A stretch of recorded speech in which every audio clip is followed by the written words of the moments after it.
When Jack Chick hired me to work with him in August of 2000, they named my position as research consultant. So whenever Jack needed some answers to something, I was the guy to look it up. That also gave me the option that if I found anything wrong in a Chick tract or comic book, I was allowed to find what was correct and rewrite that part of the comic or tract. That was a lot of trust from Jack. Well, I still love to research. Would you like to see what went into the making of the tract Faithful? I hope you won't look at it the same after this. Hi, I'm David Daniels from Chick Publications. You'd think that writing a story was just that. You write a story that's in your mind and that's all there is to it. But it's not that simple. When Iman, whose name means faithful in Arabic, like David Bowie's wife, went to church, that had to be realistic. It's actually based on a bunch of inner city churches where people from the Middle East get together. The location, size, decoration, and the clothes that are worn are right from those photos in those churches, though Fred didn't draw any specific person or place. I also read a bunch of testimonies of Middle Eastern people who have become Christians and what they have gone through as a result of coming to Christ, both from their families and others from their former religion. But again, it's not based on any single one of them. So the story is new, but the circumstances are very realistic. That brings us to Bible stories. Right away on page 7, you see Jesus in a boat.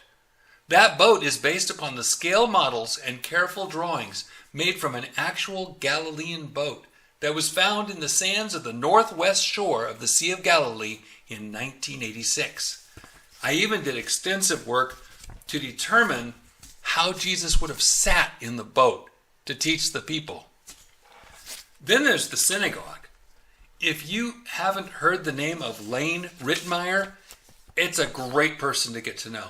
He has done such studies of where the temple really was, etc. He made a careful study of the Capernaum synagogue, which you find especially in pages 9 to 11 of Faithful.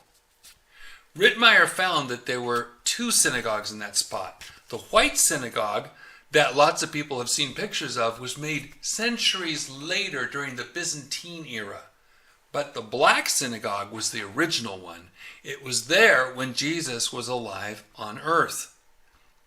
I gave specific drawings and instructions to Fred on the location of everything in this black synagogue based upon Lane Rittmeyer's careful drawings, and I made a few discoveries along the way. First, not only the pillars and the walls, but also the stone seats where the elders sat are carefully placed. But we added seats to the middle because of the population of Capernaum. There are men and women here because of more information I was blessed to find. Contrary to what we have heard, there was no division between women and men. No separated section for women was in that synagogue. Wives and husbands could sit together. So Fred drew them that way. What about the standing people on the right? Those were the people who followed Jesus the morning after they tried to make him king.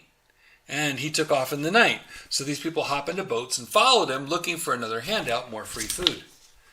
Jesus is shown sitting next to a scroll on a platform. We don't have any clear evidence of what those look like, but the location was important.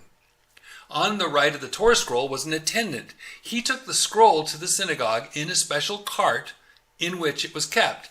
Then it was set up only for the service and then wheeled back out safely after service. Jesus is sitting because teaching was done while sitting. This is where it gets interesting.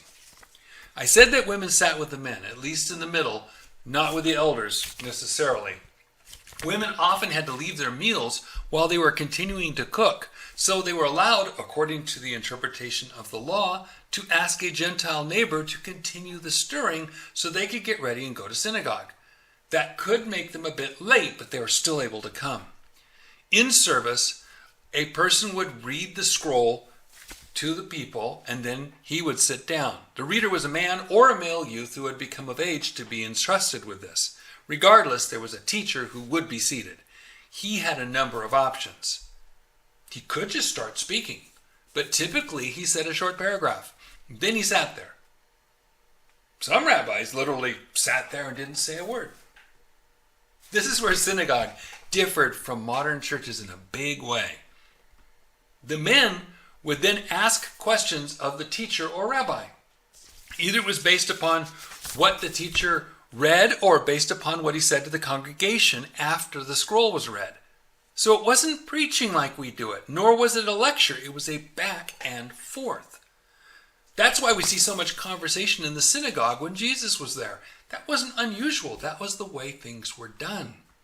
The scripture was read, a statement was made or not, then the people asked questions and the teacher answered them to help them understand the meaning, the sense, or the application of the scripture. But asking questions was not permitted for the women. Only the men were permitted to ask questions. That's why Fred drew only men asking questions in the synagogue. Writing a tract isn't the simplest thing. There's lots of research that goes into it. We want it to speak to the reader as well as be historically, culturally, and archaeologically correct. We hope that the reader will see the deeper messages in our tracts.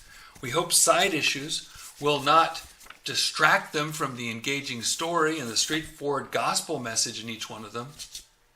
May God bless you as you reach the lost with gospel tracts. God bless you and have a wonderful day.